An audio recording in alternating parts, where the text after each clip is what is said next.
be a brand new game that never existed before. So ready? Go.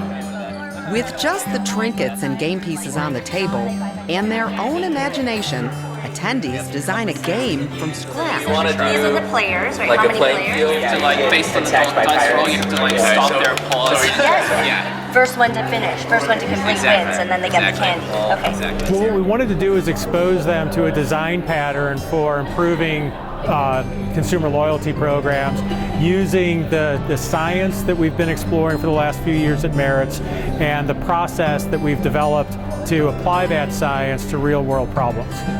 This Persuasive Design Lab is grounded in principles of neuroscience and suggests traditional points-based loyalty programs based on rational thinking are outdated.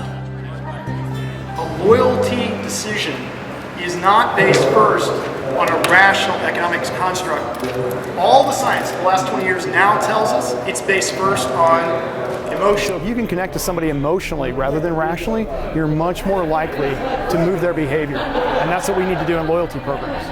Once players design their game, teams swap places and share what works and what doesn't work.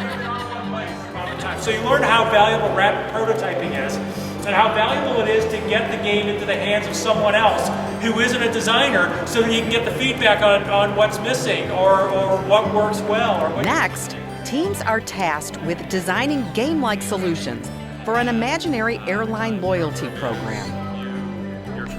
The one thing that a lot of programs miss is design, is the discipline of design. And design begins with helping people solve a problem or make their lives better. To engage players in either the game or the make-believe loyalty program, designers need to consider one important element: fun. What else? No rules. I think the cool thing about these labs we do is once people are introduced to the concept, they're like, aha, that really is what's been missing from the program, but nobody's ever given them permission to think of a loyalty program that way. If there's nothing else that we do successfully in these labs, it's giving people permission to think about design in a whole new way. Monique Smith is excited to apply the ideas she's learned in the lab at the South African bank where she works, and admits she was surprised to hear that the science behind most current loyalty programs is outdated.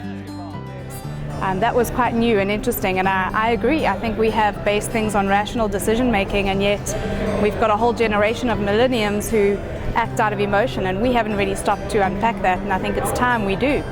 So instead of trying to take a set of tools or design principles and saying, here you go, here's the playbook, I liked that what we did today was more from the ground up. What are you about? What are your customers' actual challenges? And then, how can we use some of these techniques to craft something that makes sense for them? He's going home with practical design tips he can apply not only to loyalty programs, but to everyday life.